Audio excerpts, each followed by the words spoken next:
Jadi ya terus kemudian bagaimana kita mengelola aset-aset sumber daya alam kita. Betul. Apakah ini bakal jadi apa Mas? Bakal jadi bencana atau justru ini jadi berkah gitu kan? Iya, betul. Begitu Selat Hormuz itu diblokade oleh Iran. tentara Iran gitu, satu dunia ini goncang, kesulitan gitu. Hampir seluruh negara-negara di dunia itu menaikkan harga bahan bakar minyaknya, kecuali Indonesia itu. Iya. Selamat siang rekan-rekan semua.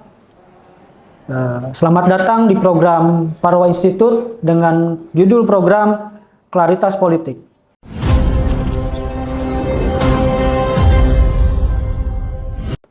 Hari ini tanggal 15 April 2026, kita lagi berkumpul bersama dua narasumber.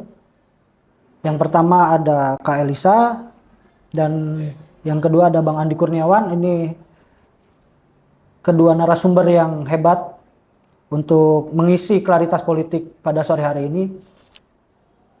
Kita hari ini akan membedah buku yang berjudul tentang Nikel Indonesia Kunci Perdagangan Internasional, yang nanti akan disampaikan langsung oleh Kak Elisa sebagai penulis dan kemudian akan ditanggapi oleh Bang Andi Kurniawan bagaimana tentang buku ini. Dan setelah kita membedah buku secara singkat, mungkin nanti kita berharap kegiatan ini berlanjut untuk mendiskusikan apa yang menjadi tema kita pada diskusi sore hari ini, yaitu tentang menakar peran dan sikap pemerintah Indonesia dalam memperkuat energi nasional di tengah konflik Timur Tengah antara Amerika Serikat, Israel, dan Iran. Jadi mungkin tanpa membuang-buang waktu, saya persilakan kesempatan pertama untuk dipaparkan. Silakan bukunya kepada Mbak Elisa.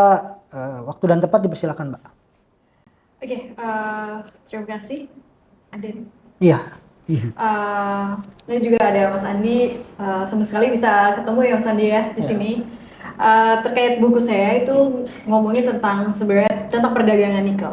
Kalau kita lihat hari ini perdagangan nikel itu ngomongin tentang energi terbarukan. Betul. Yang kemudian implementasinya adalah kalau bisa kita lihat adalah EV atau electric vehicle-nya, ya mobil listrik dan kendaraan-kendaraan listrik lainnya. Nah, karena semakin pesatnya perkembangan vehicle ini, itu juga ditandai dengan kebutuhan nikel yang semakin besar. Yeah. Pada waktu itu, buku ini bercerita tentang bagaimana pemerintah Indonesia pada zaman Pak Jokowi dengan prinsipnya adalah kalau bisa kita menghilirisasi atau memanfaatkan bahan-bahan mentah menjadi bahan setengah jadi atau bahkan menjadi end product gitu ya. Nah, Pak Jokowi kalau waktu itu tahun 2019 dia melakukan yang namanya pelarangan ekspor nikel ke seluruh dunia. Iya. Gitu. Nah, buku ini bercerita tentang bagaimana kemudian kondisi iklim perdagangan internasional kala itu. Karena dari nikel sendiri itu akan menghasilkan turunan produknya itu sebanyak 200.000 produk, Mas. Contoh yang simpel adalah kalau kita lihat alat makan kita. Alat makan kita agar tidak karatan, itu ada lapisan nikelnya. Jadi ibaratnya nikel ini adalah sebuah logam di mana dia tahan karat gitu, dan juga dia mudah dileburkan dan dipadu-padankan dengan logam-logam lainnya. Sehingga kalau kita lihat panel-panel yang mengkilap-mengkilap di gedung-gedung atau mungkin alat-alat bedah, nah itu semuanya mengandung nikel agar tidak berkarat seperti itu. Jadi produk turunan dari nikel ini banyak sekali, sehingga Pak Jokowi yang memahami, mungkin juga pedagang gitu ya, memahami nikel ini adalah primadona hari ini. Kalau dulu kita pernah mengalami yang namanya minyak, batu bara begitu ya Mas ya. Nah sekarang primadonanya adalah nikel. Nah dari pelarangan itulah kemudian Eropa, Amerika meradang. Loh kenapa ini nikel itu dilarang? Karena ternyata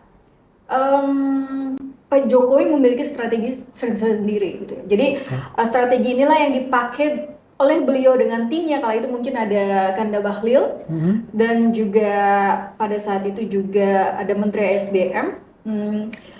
Beliau kemudian membuat sebuah produk melalui PP di Kementerian SDM agar tidak menjual ekspor itu. Oke. Nah, dari pencegahan pelarangan ini, kemudian ada yang namanya gugatan. Gugatan itu datang dari Eropa.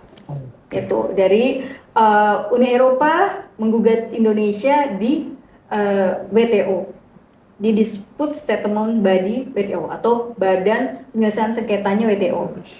Di tahun 2019 masuklah gugatan itu, dan kemudian dari gugatan itu di tahun 2020 kemudian dibuat panelnya, dan sampai pada akhirnya Indonesia kala itu dipersalahkan atas kebijakan pelarangan ekspor ore nikelnya ini.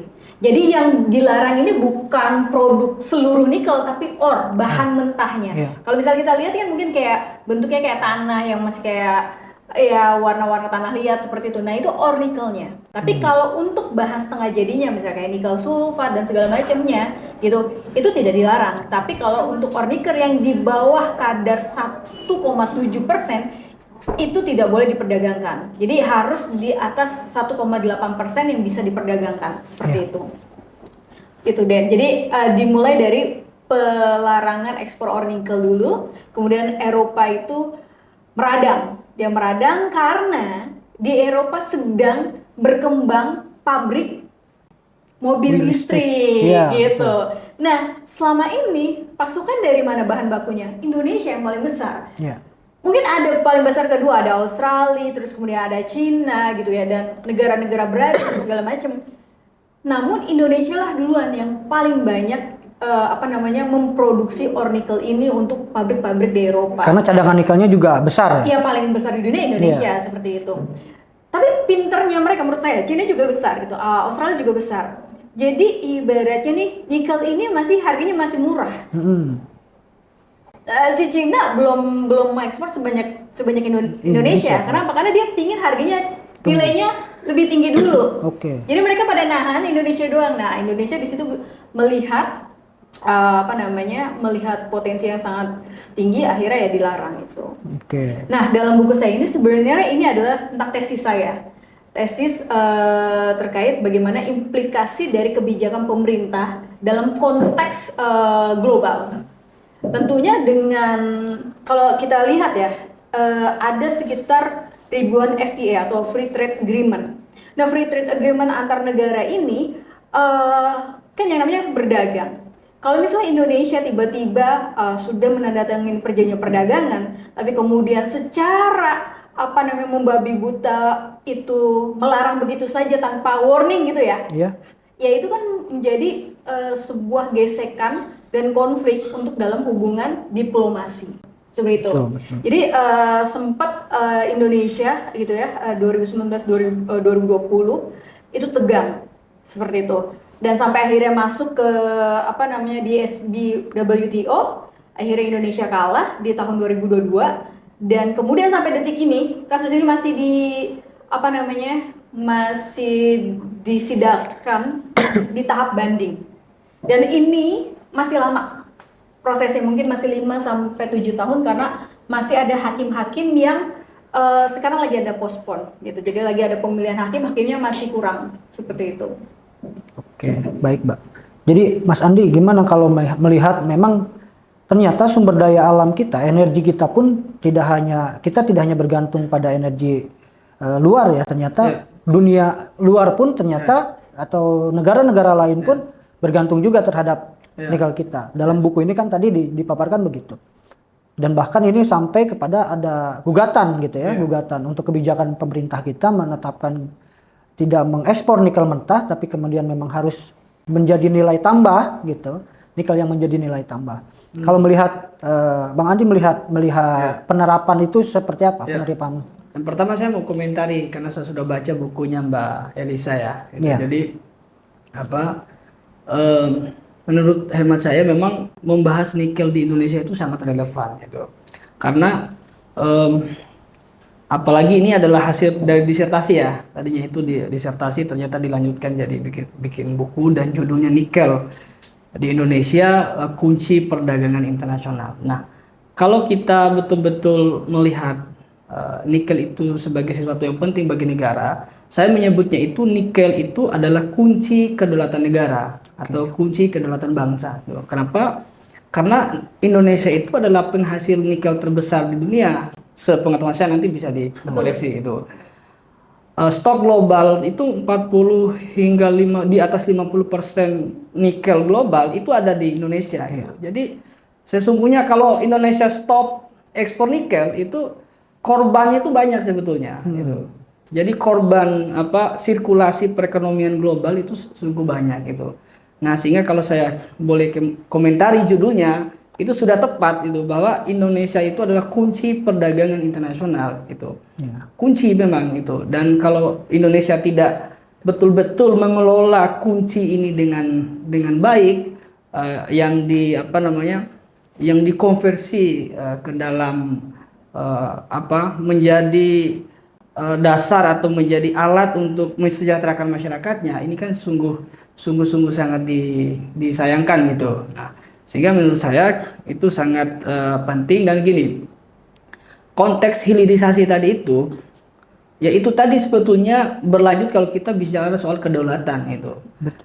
Ya kalau kita punya sumber daya yang besar seperti nikel itu, seperti disampaikan oleh Mbak Elisa tadi, kenapa kemudian kita tidak melakukan hilirisasi gitu. Nah, kita sering terkendala tadi disampaikan terkait dengan adanya arbitrase internasional, gugat-gugat di arbitrase internasional. Dan Indonesia itu langganan kalah, Mbak, sebetulnya. Kalau kita pelajari banyak dokumen hukum ya, gugatan-gugatan internasional terhadap negara-negara luar terhadap Indonesia itu, kita itu sering sekali kalah itu. Artinya menurut kita juga kita harus prepare juga, gitu. Kita harus prepare bahwa ini adalah soal kedaulatan itu. National security, national interest lah yang kemudian kita persiapkan, sehingga itu bisa menjadi fondasi membantah gugatan-gugatan di luar sana gitu. Sehingga tadi yang disebut dengan hilirisasi, ya itu yang harus dilanjutkan menurut saya. Iya, betul ya. Sepakat Mbak?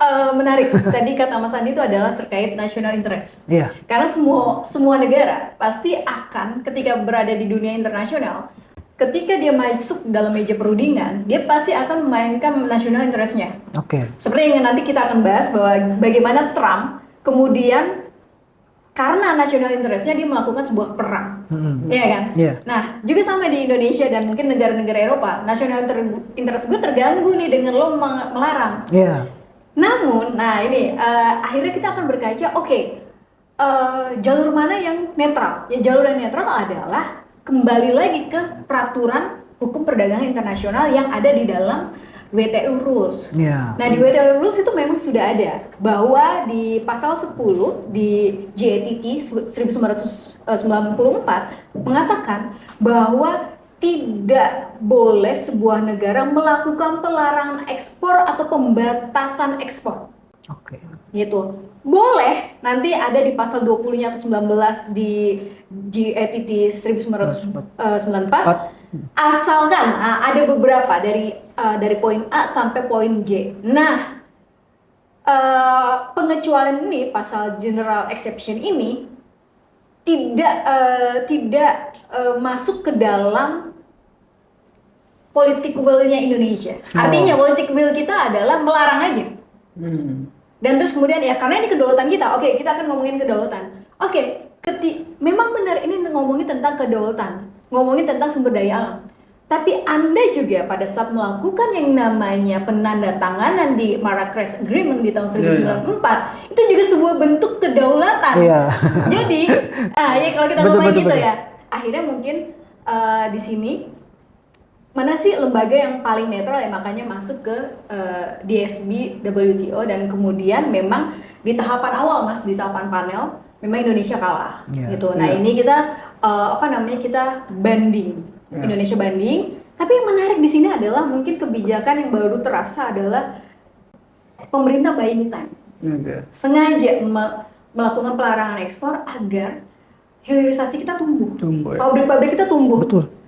End produk kita juga tumbuh akhirnya kan, dengan dilarang itu kita membangun industri dalam negeri kita lebih banyak sekarang Kalau dulu zaman saya itu ya, waktu saya masih melakukan penelitian, Indonesia tuh masih punya smelter tuh masih 30 smelter. Sekarang mungkin udah 100 smelter. Udah tumbuh pesat berarti. Udah tumbuh pesat banget gitu ya. Jadi kalau nggak salah di tahun 2018 tuh masih sekitar 33 smelter. Sekarang udah banyak banget smelter seperti itu. Dan juga perusahaan tambahnya semakin banyak lagi kayak gitu. Jadi ya memang ada sisi-sisi implikasi yang negatif, tapi juga ada sisi-sisi positif secara ekonomi dan juga yang tadi Mas bilang kesejahteraannya. Iya. Betul ya. Nah, kalau saya lihat tuh gini Mas Aden, sebetulnya negara ya atau pemerintah itu kan sudah mempersiapkan semacam produk-produk hukum yang membela national interest tadi itu. Nah, tapi menurut hemat saya memang khusus nikel misalnya atau bisa juga kepada sumber daya alam yang lain, komoditas-komoditas yang lain, kita itu harus mulai semacam merekonstruksi perjanjian atau mereview kembali perjanjian-perjanjian internasional yang sudah dilaksanakan atau bahkan yang sudah kita ratifikasi sebagai produk di dalam produk hukum di dalam negeri gitu. Karena kita itu seringkali terjebak gitu. Terjebak di dalam ikatan-ikatan perjanjian-perjanjian internasional. Misalnya gimana kita tanda tangan dengan Freeport misalnya. Sampai sekarang kita terjebak itu oleh kontrak karya di masa itu. Sudah berubah dari rezim kontrak karya ke rezim IUP. Masih juga kita terjebak kalau kita baca klausul perjanjian waktu itu, kontrak karya waktu itu. Atau misalnya soal nikel tadi yang disebutkan, kita seringkali itu karena kita memang sudah menandatangani di masa lalu atau pemerintah kita di masa lalu sudah menandatangani banyak perjanjian internasional gitu. Nah, kan mestinya kan harus di-matchingkan antara produk kita di dalam negeri atau kebijakan di dalam negeri yang digaungkan oleh pemerintah ini adalah untuk national interest itu dengan apa yang sebetulnya kita punya ikatan apa di dalam perjanjian internasional. Karena kan gini, kita juga harus berpikir bahwa Indonesia tidak punya semuanya gitu. Misal soal transfer knowledge misalnya, soal teknologi misalnya, kita masih butuh banyak transfer knowledge soal teknologi misalnya. Atau ada produk-produk lain soal gandum misalnya, kan kita tidak punya bahkan di dalam negeri gitu. Nah, ini kan menurut saya yang harus kemudian di-matchingkan. Nah, nikel itu adalah alat negosiasi yang menurut saya itu high sebetulnya, sangat tinggi daya jualnya, bargainingnya sebetulnya. Nah, itu tadi begitu Indonesia menghentikan atau memoratorium ekspor nikel, itu kan satu dunia itu goncang gitu. Satu dunia itu goncang gitu. Nah, ini tetapi kan kita punya produk ini, tapi kita sendiri itu tidak bersiap untuk apa? Untuk betul-betul bernegosiasi dengan dunia internasional itu. Nah, menurut saya itu yang harus kemudian di-matchingkan gitu. Diperkuat lagi berarti.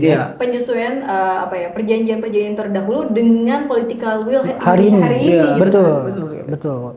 Dan tujuannya terutama untuk seperti nikel ini kan untuk lebih menciptakan lagi kesejahteraan di masyarakat ya, dengan lapangan kerja terbuka segala macam. Kalau memang itu dijalankan, itu kan buat hilirisasi ini berjalan lancar, kemudian tidak akan berbenturan dengan hukum-hukum internasional.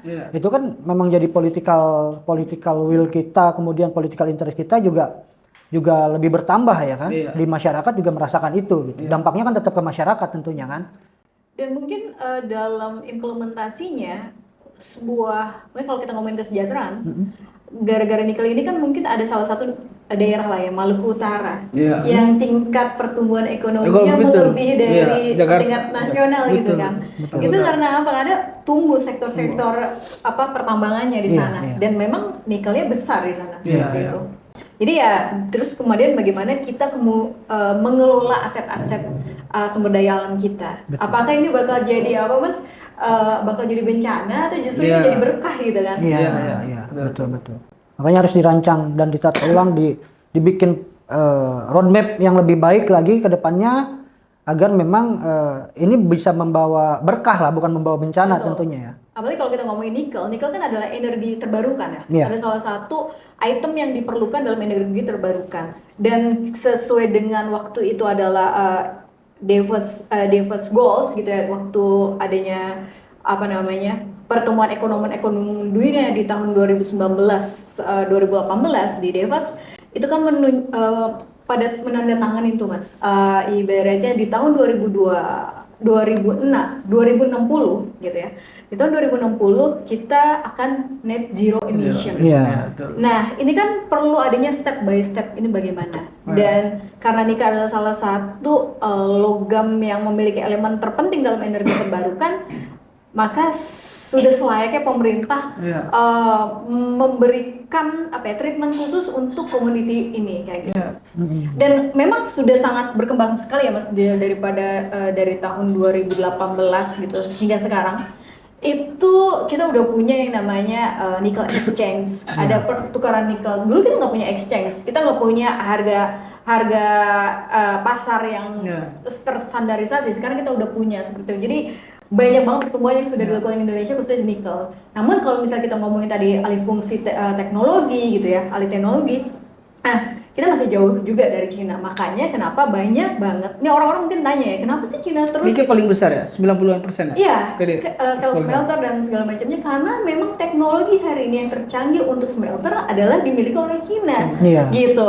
Mungkin orang-orang bertanya, kenapa nggak Eropa yang masuk, kenapa nggak Amerika? Oh, pemerintah sudah membuka selebar-lebarnya siapapun yang mau masuk. Namun memang teknologi tercanggih dan memang bukan cuma tercanggih tapi terjangkau gitu ya, lebih hemat itu ya memang miliknya Cina hari ini. Oke. Kita lanjutkan lagi diskusi kita tadi setelah membahas tentang nikel dan gambaran besar nikel dan kondisi sebagaimana penting nikel ini bagi dunia. Memang ini menarik karena tentu memang hari ini kalau kita lihat soal energi dan geopolitik ini juga nggak bisa dipisahkan gitu ya. Baik itu nikel atau energi fosil, energi terbarukan tadi misalkan ya, nikel bagian dari energi terbarukan dan fosil. Ini juga menarik kalau kita mulai bergeser kepada tema soal geopolitik hari ini. Tentu semua teman-teman dan masyarakat Indonesia juga tahu lah kondisi geopolitik hari ini kan memang lagi sangat krusial nih posisinya untuk kita bahas. Dan memang posisi Indonesia hari ini sangat bisa dibilang ada pengaruh lah. Ada pengaruh dari kondisi geopolitik yang terjadi di Timur Tengah terutama hari ini antara perang Amerika Israel dengan Iran yang berdampak kepada energi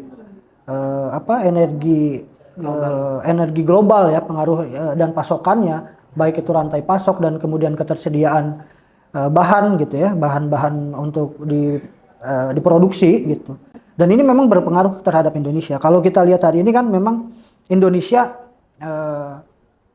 tidak mungkin di masyarakat tidak merasakan dampaknya karena kebijakan pemerintah menerapkan tidak menaikkan harga BBM hari ini. Terus kemudian juga berhasil menegosiasi akhirnya kapal Pertamina juga bisa lepas dari Selat Hormuz gitu kan. Sebetulnya memang tertahan ya 2 minggu waktu itu, sempat tertahan 2 minggu, tapi akhirnya dari lobby politik atau bahasanya backdoor diplomasi yang dilakukan pemerintah bisa kapal itu bisa lepas dan kemudian harga BBM kita masih stabil, terutama yang subsidi ya, tidak ada kenaikan. Kalau memang di negara-negara lain itu kan sudah kenaikannya luar biasa.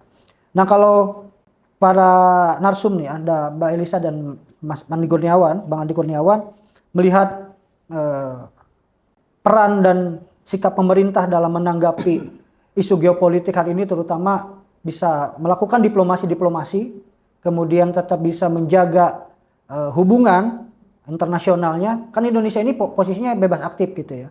Tapi dengan ada konflik ini dampak yang terasanya tidak terlalu lah hari ini kan. Sejauh mana kalau melihat dari peran pemerintah saat ini untuk bisa tetap mencoba menstabilkan pasokan atau rantai pasok energi di Indonesia? Mbak Elisa mungkin. Oke, kalau menurut saya ini kan juga dari cita-citanya Pak Prabowo yang mengatakan bahwa kita harus punya 3 ketahanan. Tahanan pangan, tahanan energi, dan ketahanan air. Dan itu terimplementasi dengan politiknya kita di tingkat internasional. Yang tadi mungkin Mas Aden bilang bahwa memang kita memakai politik bebas aktif. Dan itu memang dipakai oleh kita. Jadi seolah-olah mungkin kalau kita lihat Indonesia rezim kemarin ke China, terus sekarang mungkin ke Donald Trump misalnya gitu ya. Tapi sebenarnya ini adalah sebuah posisi yang memang diperankan Indonesia. Karena mungkin dari Pak Prabowo mungkin kita lihat ya, keinginan kan adalah juru damai. Iya, betul. Gitu. Itulah yang kemudian juga gitu ya, dengan posisi kita yang non-blok ini membuat kita juga dipercaya juga sama Iran. Ya kan? Ya akhirnya dilepaskan juga apa namanya Kapal tanker ya? tanker kita gitu. Sehingga mungkin dengan lobby-lobby para petinggi kita gitu ya, menteri-menteri kita atau juga apa presiden kita bisa membuat Indonesia mendapatkan manfaatnya. Nah, lobby-lobby ini menurut saya juga lobby-lobby yang soft diplomation tapi impactful. Karena kita adalah salah satu negara di Asia yang bisa menahan gejolak kenaikan harga energi gitu kan. Dan ini emang luar biasa. Bang Andi gimana kalau langkah-langkah maksudnya gini, peran? kan kemarin Indonesia itu begitu terjadi serangan Amerika Serikat Israel terhadap Iran, lalu kemudian saling serang. Kemudian Indonesia kan menawarkan diri ingin menjadi mediator. Banyak yang sangat pesimis, mengejek gitu, menganggap remeh gitu. Padahal kalau misalnya kita kembali ke satu sektor saja, sektor nikel itu kan bisa menjadi satu titik konsolidasi Indonesia di mata global itu. Kenapa? Misal dengan fakta sekarang bahwa energi konvensional kita masih sangat bergantung. Begitu Selat Hormuz itu diblokade oleh Iran. tentara Iran itu, satu dunia ini goncang, kesulitan itu. Hampir seluruh negara-negara di dunia itu menaikkan harga bahan bakar minyaknya, kecuali Indonesia itu. Iya. Kecuali Indonesia, terutama tadi yang disampaikan yang bersubsidi itu. Nah, sementara kita kan sebetulnya sedang memulai apa yang disebut dengan energi baru terbarukan. Kita sedang memulai langkah terkait dengan transisi energi. Nah, nikel sebagai komoditas yang sangat penting dalam agenda energi baru terbarukan itu, kan Indonesia bisa punya alasan yang sangat fundamental itu, karena komoditas yang diperlukan oleh sektor energi baru terbarukan ini ada di kami loh itu.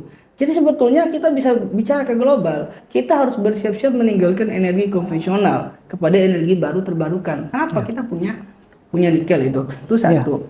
Yang kedua, Mas Aden, Mbak Elisa, dari sisi komunikasi multilateral maupun bilateral, pemerintah kan sudah keliling nih ke Jepang, sekarang ke Rusia, dan pulang dengan beberapa perjanjian atau kerjasama terutama di sektor ekonomi dan sektor energi itu. Ya, tanpa mengurangi satu kritisisme dalam kebijakan pemerintah, saya cukup apresiasi dengan pemerintah saat ini karena kemampuan mengelola fiskal kita di balik tekanan global, kita akhirnya tidak naik BBM. Itu saya suka naik Gojek misalnya, driver online misalnya, saya suka tanya itu. Nah, itu bangga dengan pemerintah karena BBM bersubsidi itu tidak dinaikkan. Kan itu bagian dari ikhtiar-ikhtiar yang yang sudah dilakukan. Nah, tapi kalau kita mau cek sebetulnya isi pikiran pemerintah hari ini, terutama Presiden Prabowo Subianto itu kan dari dulu Prabowo itu sudah pidato, sudah bicara terkait dengan perang, terkait dengan ketahanan pangan itu. Kita harus bersiap-siap gitu. Prabowo sebetulnya sudah sadar bahwa kita ini sebetulnya sumber dayanya itu siap, sumber daya alamnya siap, tapi kita tidak mempersiapkan diri. Buktinya terjadi perang. Alhamdulillah kita sudah swasembada pangan itu. Energi konvensional minyak mulai dibatasi. Alhamdulillah kita sudah on the track untuk energi baru terbarukan itu. Nah, sehingga ini satu langkah yang menurut kami itu perlu terus didorong untuk dilanjutkan gitu. Iya, oke. Jadi memang ada sebenarnya pemerintah tidak diam intinya ya. Ada langkah-langkah yang kemudian sudah dilakukan, kemudian ada langkah-langkah strategis untuk bisa bagaimana terutama ekonomi di bawah lah ya. Ekonomi di bawah itu tetap bisa berjalan bagus, tidak ada beban di masyarakat, ada subsidi yang memang hari ini dampaknya ke fiskal negara yang kemudian berdampak defisitnya lebih besar lah, kira-kira begitu kan. Karena setiap kenaikan harga minyak per barelnya itu kan terus berdampak ke dalam devisa kita gitu. Tapi tetap pemerintah bisa menstabilkan itu dan menanggung beban itu di negara gitu. Tapi biar roda perputaran ekonomi di masyarakat bawah, ya tadi misalkan Mas Andi bilang, bahkan Gojek pun apresiasi gitu ya, tidak merasakan dampaknya, itu luar biasa sebetulnya. Tapi kalau kita bergeser, ini kan hari ini memang pemerintah masih bisa menahan itu gitu. Tapi apakah memang harus ada langkah-langkah strategis ke depan yang tadi Mbak Elisa bilang, Mas Andi bilang juga, bahwa kita harus mulai menggaungkan langkah-langkah strategis dari energi fosil misalkan ke energi terbarukan.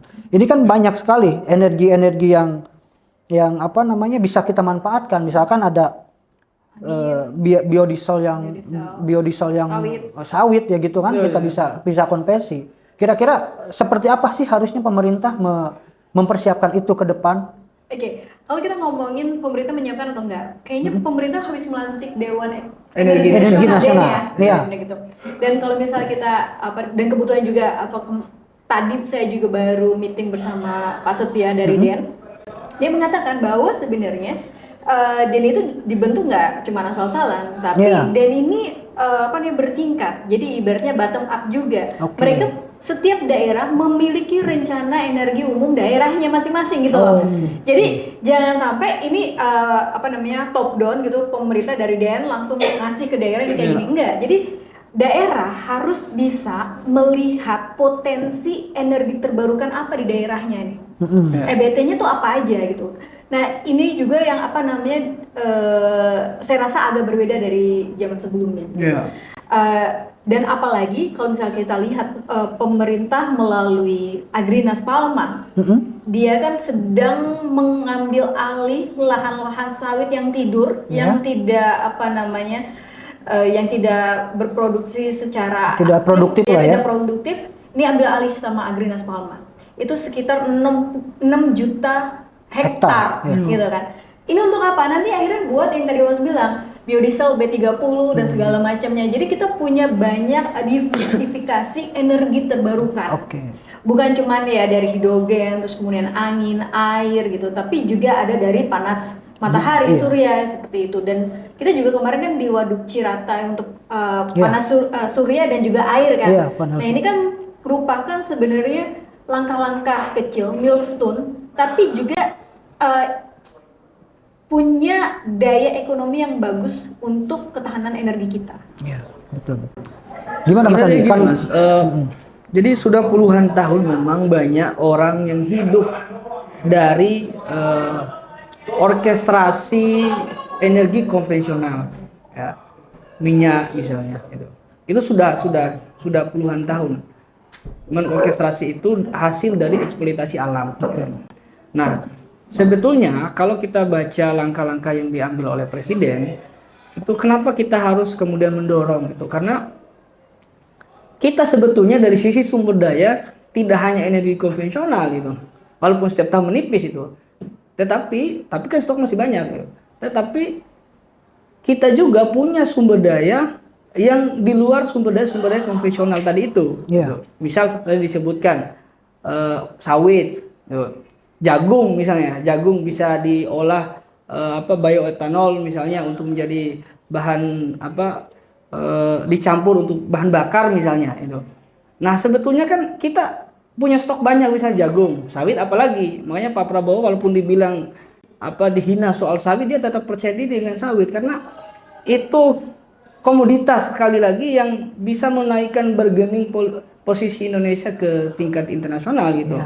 Nah, sehingga menurut hemat saya langkah strategisnya itu adalah ini kalau di dalam perang atau kalau di analisis SWOT itu misalnya ada tantangan yang harus dijadikan peluang gitu. Momentum ketika sebagai fakta ketika kita bergantung pada energi konvensional, begitu di blokade Selat Hormuz kemudian dampaknya ke seluruh dunia itu.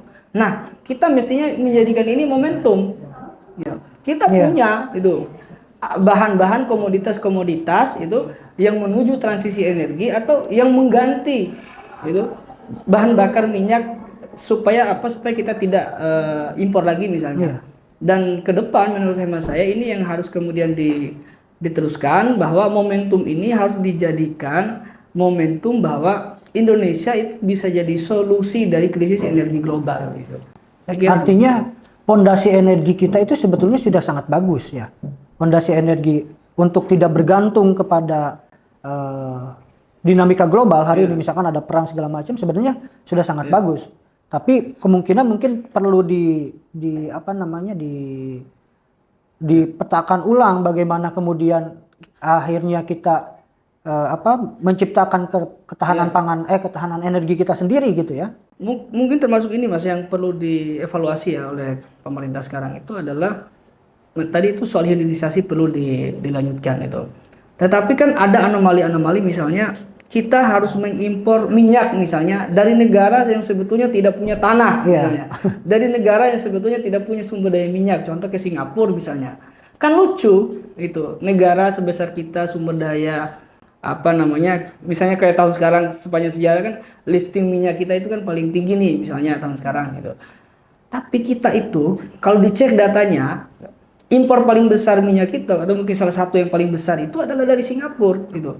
Nah, hal-hal seperti itu menurut hemat saya yang harus dibereskan itu. Supaya oke lah orang-orang yang selama ini sudah puluhan tahun minta maaf ya cari makan di sektor energi, sektor minyak misalnya, cobalah kita mulai berubah itu supaya apa? Supaya betul-betul kemampuan yang kita miliki itu terintroduksi menjadi ketahanan energi nasional yang kembali tadi itu berdampak kepada kesejahteraan rakyat sesuai dengan pasal 33 ayat 3 Undang-Undang Dasar 1945. Bumi, air dan kekayaan alam yang terkandung di dalamnya dikuasai ya oleh negara dan dipergunakan sebesar-besarnya untuk kemakmuran rakyat. Kan itu yang sejak muda Prabowo Subianto itu pidatokan. Menurut hemat saya seluruh stakeholder itu cara berpikir dan cara berperilakunya itu ya harus dalam kerangka itu. Saya kira itu. Mbak Elisa gimana pandangannya? Kalau misalnya kita lihat dari indeks ketahanan energi nasional kita itu memang ya kategori bagus, namun kita tetap harus meningkatkan itu. Pemetaan atau mungkin lebih pengimplementasian dari apa yang sudah diregulasikan. Jadi contoh kita sudah memasuki atau meratifikasi terkait transisi dari zero emission. Namun kenyataan yang terjadi adalah sampai detik ini pembukaan terhadap PLTU gitu ya, pembangkit tenaga batubara khususnya gitu, itu masih dibuka. Kenapa? Karena energi fosil paling murah. Paling murah gitu. Betul. Murah dan memang ekosistemnya masih hari ini ada masih energi fosil gitu. Jadi perlunya moratorium itu juga diperlukan juga kalau kan gimana mungkin kita bisa mau berkembang sampai ke energi terbarukan dan energi terbarukan itu kalau misalnya peluang-peluang untuk pembukaan dari PLTU itu masih banyak gitu. Ya saya nggak ini, tapi di 2030 tuh masih ada PLTU baru yang akan dibuka dan juga kalau ini di Jakarta akan ada juga kan PLTU baru juga. Jadi kayak sudah bagus terkait indeks ketahanan energi kita. Namun ada hal-hal yang kadang pemerintah tuh emang harus berani. Ya jangan karena mungkin sorry ya gitu dia berkontribusi dalam mungkin pilpres atau apa gitu, jadi perusahaan something dia bisa enggak gue harus ambil PLTU ini karena ini adalah salah satu income gue nih gitu. Jadi kayak sebenarnya ada beberapa hal yang masih harus diperbaiki lagi dari pemerintah. Tinggal implementasi dari regulasi yang sebenarnya udah ada sih. Regulasi kita udah ada gitu. Tapi bagaimana kita strict sama memang peraturan kita. Kadang kita di lobby masih bisa nih, di lobby gitu. Dan kadang tunduk sama yang punya money gitu. Nah, kalau ini menarik ini. Artinya pembahasan ini memang menarik. Kalau kita mau coba perdalam sedikit gitu kan. Ini kan bicara soal tentang kita harus bicara keberanian ini kan.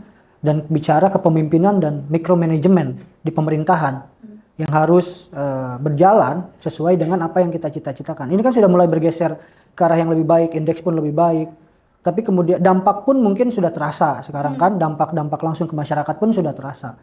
Yang perlu ditingkatkan ini apa aja sih gitu dari sisi tadi kepemimpinan gitu ya, dengan keberaniannya untuk mengambil langkah-langkah lebih dalam gitu, ataukah mikromanajemen di pemerintahan terutama di era Prabowo ini harus lebih seperti apa lagi sih sebetulnya untuk menciptakan kondisi ideal bagaimana ketahanan energi kita dengan fondasi energi yang sudah tadi dipetakan itu sudah bagus gitu kan, agar bisa terwujud gitu. Menurut saya literasi pemahaman dari SDM kita terkait ketahanan energi, yang energi itu nggak hanya fosil, Betul. tapi juga banyak energi-energi terbarukan yang memang harus dimunculkan, itu menjadi penting. Karena kita akan selalu berkutat sama minyak, gas gitu aja kan. Iya. Mungkin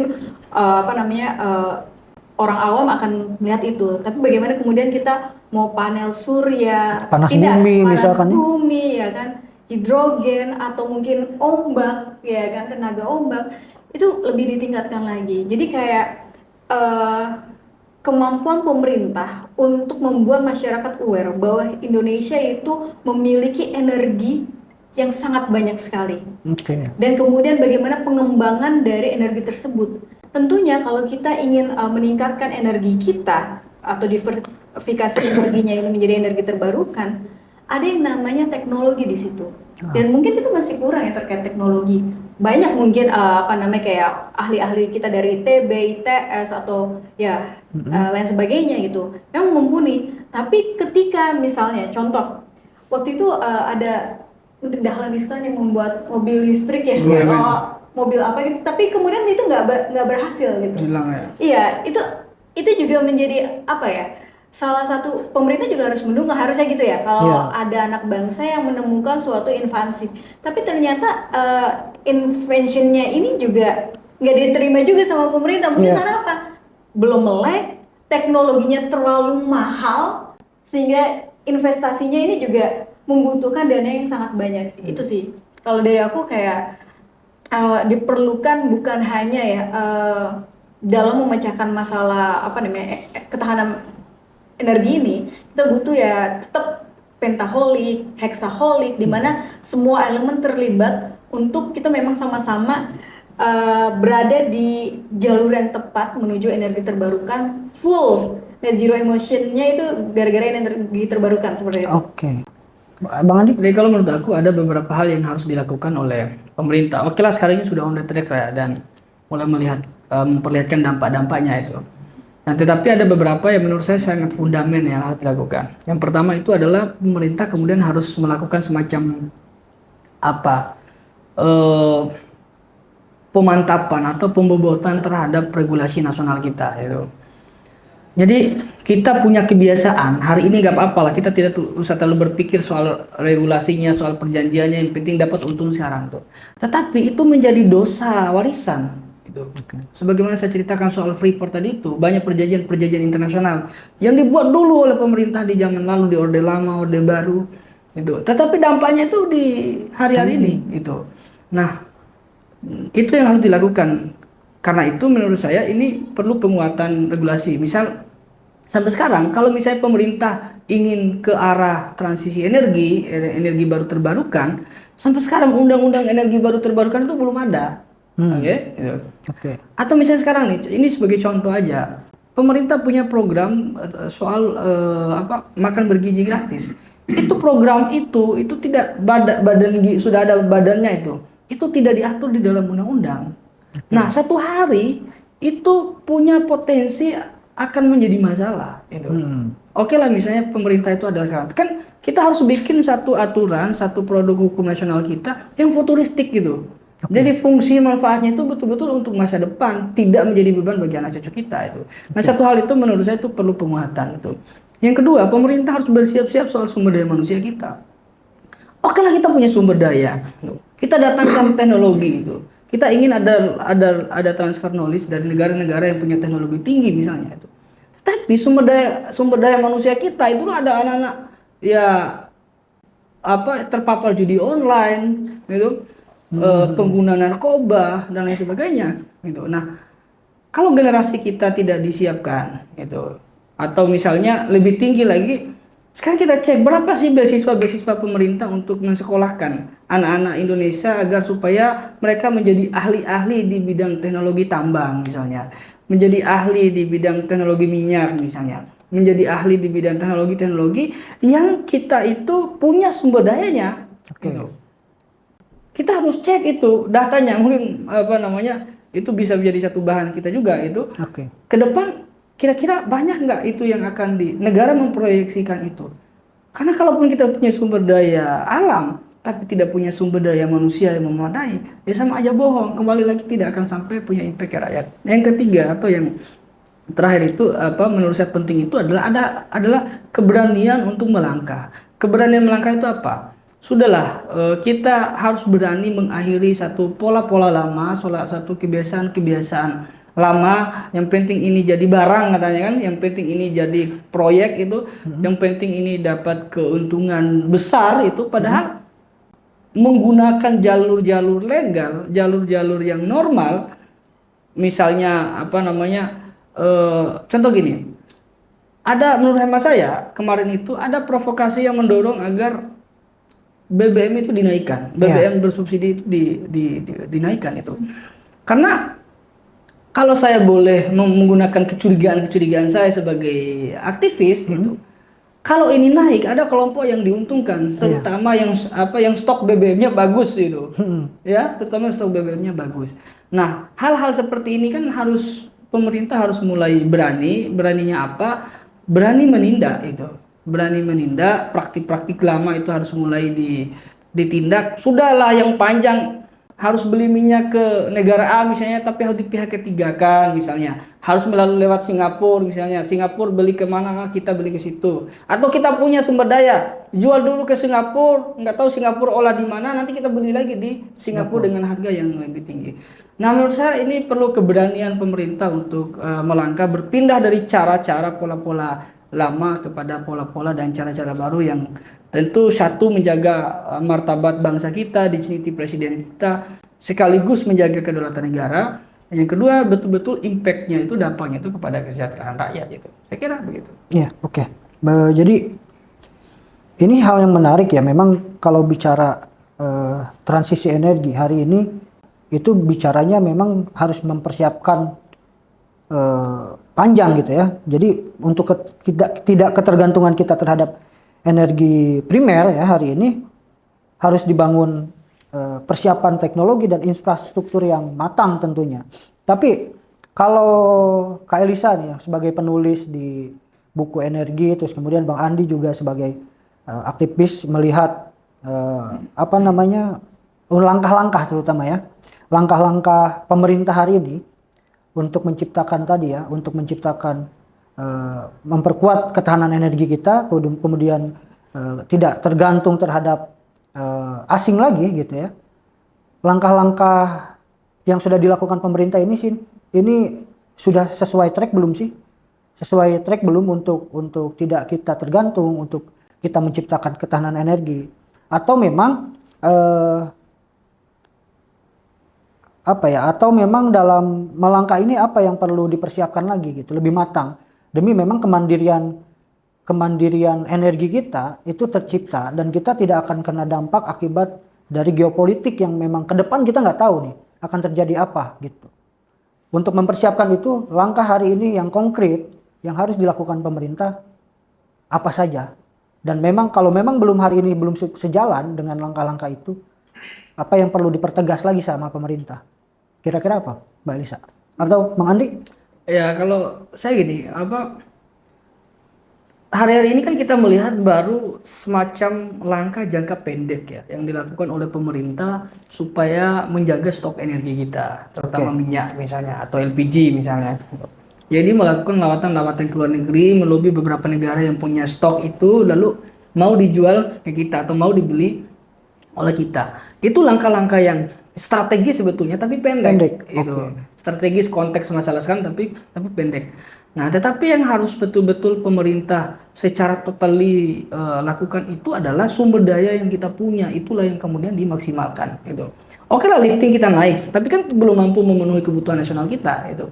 Nah, ayo dong betul-betul persiapkan energi-energi alternatif itu betul-betul persiapkan manusia Indonesia itu yang kemudian bisa bukan bersaing ya, bisa betul-betul berperan gitu dalam agenda transisi energi tadi itu. Gitu. Jadi kita harus menggunakan potensi yang kita punya. Ayo kembali lagi kita bicara soal stok sawit kita, soal jagung kita, soal nikel kita, misalnya yang menjadi daya tawar yang tinggi di tingkat internasional itu. Ya ini menurut saya harus secara totally dilakukan sebagai satu langkah strategis sehingga ke depan apapun yang terjadi secara global, oke lah, tidak ada negara menurut hemat saya yang bisa betul-betul berdiri sendirian. Oke. Iran pun walaupun dia kena embargo Eropa, kena embargo Amerika, tapi ya dia masih bekerja sama dengan Cina, dengan Rusia, dengan beberapa negara-negara lain, bahkan di beberapa sektor kan Indonesia bekerja sama dengan Iran. Masih juga itu. Nah, tetapi walaupun mereka itu sebetulnya kuat, besar, punya peradaban besar, sumber daya besar, minyak apa segala besar, tentaranya cukup kuat, militernya kuat, tetapi mereka tetap membutuhkan negara lain gitu. Nah, negara kita tetap membutuhkan negara lain, tapi sebetulnya kita ini nggak kalah-kalah amat loh sama Iran itu. Sebetulnya kan Iran di mata global sekarang itu hebat banget, puluhan tahun sudah diembargo, Pak. Gitu. Diperang, dikeroyok lagi oleh dua negara sekaligus itu. Tapi masih bertahan, itu masih menang itu. Jadi banyak yang kagum sebetulnya sama Iran gitu. Nah, sebetulnya kita itu nggak kalah-kalah amat itu. Atau sebetulnya kita bahkan bisa melampaui Iran sebetulnya. Dari sisi peradaban kalau kita mau cek, sebetulnya peradaban kita juga jauh tua juga, besar juga itu selain peradaban Persia itu. Nah, ini menurut saya yang harus dilakukan. Dan yang terakhir ini tidak kasuistis, tapi menurut saya itu sangat penting soal budaya kita. Soal soal kemampuan kita betul-betul mengaktifasi kebudayaan kita. Maksudnya gini, kita punya sumber daya energi, tetapi kita tidak boleh melakukan generalisasi, atau pemerintah tidak boleh melakukan generalisasi bahwa satu daerah bisa semua di situ, nikel boleh, batu bara boleh di situ, energi baru terbarukan juga boleh dan lain sebagainya boleh, emas juga boleh di situ, pariwisata di situ juga boleh itu. Nah, menurut hemat saya negara itu harus mulai betul-betul fokus kepada potensi-potensi yang ada di suatu daerah. Tadi kan ngomong soal daerah itu. Di beberapa negara saya baca artikelnya, studi-studinya itu kayak di Rusia, termasuk di Iran itu kan mereka daerah itu fokus kepada teknologi misalnya, daerah itu fokus kepada pertanian, daerah itu fokus kepada perikanan misalnya, daerah itu fokus kepada peternakan misalnya. Nah, menurut hemat saya pemerintah itu harus mulai memperkuat potensi itu. Jadi jangan kemudian melakukan generalisasi seolah-olah seluruh daerah yang penting ada tambang, oke, kita bikin tambang di situ. Nah, ayolah kita maju dengan kebudayaan sendiri. Tidak, misalnya kalau KDM kan kita sering kutip tuh. Kalau KDM kan kita perhatikan, ya orang Jawa Barat itu tidak maju dengan urusan tambang misalnya, ada caranya. Orang Sulawesi mungkin bisa maju dengan urusan tambang. Orang Maluku mungkin bisa maju dengan urusan tambang. Orang daerah saya di NTB bisa maju dengan urusan tambang. Tapi orang Raja Ampat itu majunya itu dengan urusan terumbu karang kayak gitu-gitu. Iya. Itu. Jadi menurut saya itu yang perlu secara serius di mapping oleh pemerintah supaya kita itu betul-betul maju dengan potensi kita sendiri, bukan karena meniru-niru negara lain dalam artian kita latah ikut-ikutan gitu. Saya kira gimana Kak Elisa kalau melihat kebijakan yang hari ini ada gitu ya, kebijakan yang dijalankan pemerintah, terus kemudian program-program gitu ya, program-program pemerintah sendiri dalam menuju kepada memperkuat ketahanan energi kita, sudah sesuai langkah-langkah yang seharusnya belum? Tadi aku mungkin sedikit nambahin ya. Tadi udah ngomong ini goals kita mana? Kayak terlalu banyak yang short term. Tapi kemudian long termnya ini nggak digunakan. Sebenarnya kita udah punya goals yang jangka panjang. Namun sekali lagi, kalau misalnya ditanya kita udah on the track, ya kita udah on the track karena peraturan-peraturan yang sudah kita buat sebenarnya sudah ada, baik dari energi baru ataupun energi terbarukan gitu, itu sudah ada. Namun memang benar kalau misalnya Mas Andi bilang bahwa mana nih undang-undangnya? Kan tentu yang kita paling sukai adalah payung hukumnya tuh bentuknya undang-undang ya, Iya. bukan sekedar permen ataupun kepres dan segala macam gitu kan.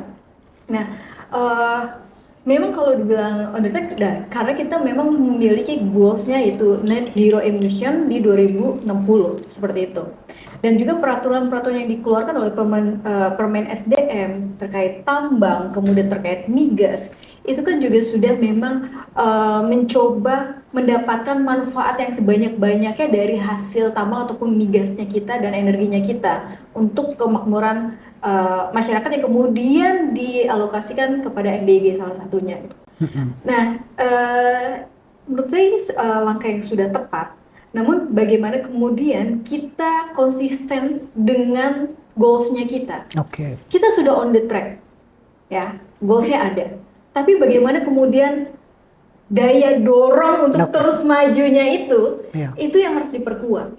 Bagaimana? Ya Kak, kita harus memiliki leader-leader yang memang memiliki inovasi-inovasi di setiap daerah. Nggak mungkin selalu top down dari Pak Presiden Prabowo. Mungkin Pak Presiden punya program-programnya, namun juga sekali lagi yang menggerakkan ekonomi kan rata-rata ekonomi mikro yang buat kita ekonomi base-nya itu stabil kan karena ekonomi mikro, dan mikro itu ya di mana, di daerah-daerah lagi gitu. Jadi pemimpin-pemimpin daerahnya pun harus bisa melihat yang tadi disebut potensi daerah, atau misalnya kalau kita sebut zaman dulu local wisdom-nya tuh apa, sehingga bisa menjadi pengerek atau pendongkrak dari ekonomi juga. Saya mungkin salah satu contoh gitu ya, kalau kita ngomongin energi baru dan terbarukan, ada sebuah pulau kecil itu namanya Canary Island, itu di Spanyol. Dia terpencil sekali, dia tidak punya apa-apa selain energi angin dan ombak. Dari energi angin dan ombaknya, mereka membuat turbin-turbin, dan mereka menghasilkan tiap tahunnya itu sekitar 6 billion sampai 10 billion US dollar. Padahal itu daerah yang sangat kecil, seperti itu. Dan itu sangat-sangat mencukupi untuk kebutuhan seluruh warganya yang ada di situ. Baik dari beasiswa, kesehatan, beasiswa pendidikan, kesehatan, ataupun infrastruktur, mereka sangat mapan. Jadi kita bisa punya yang namanya local hero lah, local champion di daerahnya masing-masing. Ini penting karena kalau misalnya kita nggak memulai dari daerah-daerah, harus selalu disodorkan dari pemerintah, yang kayak pemerintah bikin peraturan ini, kemudian pemerintah daerah mengimplementasikan, itu juga agak sulit. Tapi bagaimana kemudian pemimpin-pemimpin daerah kita berani melakukan langkah-langkah inovatif dan membuat sebuah perda-perda yang memang berbasiskan energi baru dan terbarukan itu. Kalau misalnya hanya selalu dari, Pak Bahlil saja yang ngomong, atau Pak Purbaya saja yang ngomong, ini nggak akan ini. Kan kita punya 568 daerah, gitu kan, kabupaten kota. Tapi kemudian hanya 2 orang ini, misalnya Pak Prabowo atau mungkin Teddy atau mungkin Pak Bahlil atau kementerian terkait gitu. Kalau yang 560 orang ini bergerak dan sadar potensi energi terbarukan di tiap daerahnya, contoh energi ombak, kemudian kita membuat listrik dari ombak gitu kan, tenaga ombak. Ini kan juga bisa aja kan, yang pantainya panjang itu bisa melakukan hal-hal seperti itu. Dan kemudian bagaimana kita mau terbuka dengan salah satunya gini, ketika kita membuat sesuatu yang ada menjadi sesuatu yang tidak ada menjadi ada, tentu kita harus terbuka, open minded. Apakah ketika kita membuat sebuah projectnya misalnya ya tadi yang saya bilang kan, energi dari tenaga ombak, apakah mereka siap untuk alih teknologi dari orang-orang yang mungkin luar negeri, orang luar negeri datang ke sana, bisa jadi nanti nggak ada gesekan terkait suku, ras, dan agama, itu kan bisa jadi terjadi. Budaya, jadi memang open minded ini dibutuhkan di era-era transisi energi ini. Betul. Dan keinginan dari setiap masyarakat untuk mengalihkan dari energi fosil menjadi energi terbarukan itu penting sekali. Karena kalau misalnya masyarakat kita ini tidak tersadarkan, kita akan selalu melulu, kita akan nyarinya minyak, kita akan nyarinya bensin, kita akan nyarinya gas. Kita nggak akan bilang kayak, oh lampu kita ternyata bisa ya pakai panel surya, gitu kan? Itu mulai dari mana ya? Leader-leader di daerah tersebut. Iya. Seperti itu.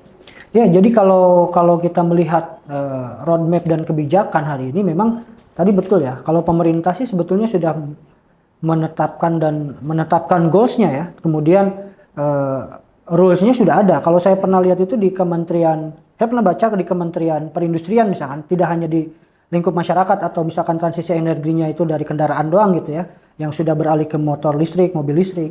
Tapi di Kementerian Perindustrian pun sudah ada roadmap net zero emisi. Jadi memang tidak hanya untuk pemakaian kendaraan sehari-hari, tapi industri yang bersifat makro gitu kan, dampaknya juga besar, itu juga sudah menerapkan. Dan Ya kan?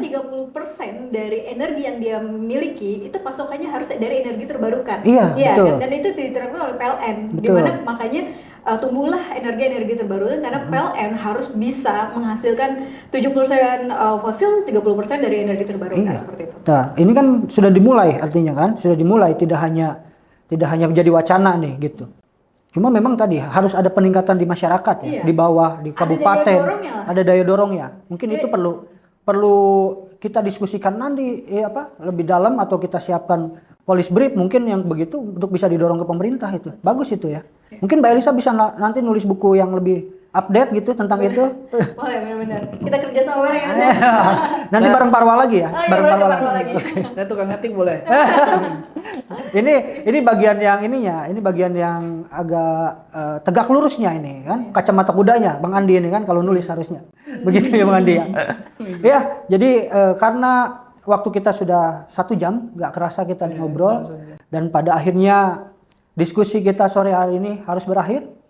Semoga ke depan Parwa terus tetap menghadirkan diskusi-diskusi untuk membuka lagi pikiran dan menjernihkan. Ini kan namanya klaritas ini kan untuk menjernihkan sesuatu yang belum jernih gitu. Nah, semoga program ini terus berlanjut. Kemudian apa yang kemudian kita harapkan untuk perubahan baik itu di pemerintahan, di masyarakat, ini juga bisa berdampak dengan program-program kecil seperti ini. Saya ucapkan terima kasih banyak ke Bang Andi Kurniawan, ke Kak Elisa, terima kasih ini sudah mau mampir di Parwa Institute. Sehat-sehat terus ya. Doakan kita tetap kreatif dan terus semangat ya. Semangat, inovatif ya. Iya, tetap. Jadi terima kasih semuanya. Selamat juga buat bukunya Mbak Elisa. Oh iya, makasih Mas Andi. Nanti Mas Andi ditunggu bukunya. Karena dia banyak, kalau saya lihat statusnya selalu banyak buku. Gitu, tapi buku yang beliau belum saya terima. Buku yang tulisan saya beliau. tukang baca tulisan Mbak Elisa aja. Oh, gitu. Baik, terima kasih semuanya. Ya. Kita akhiri diskusi kita pada sore hari ini.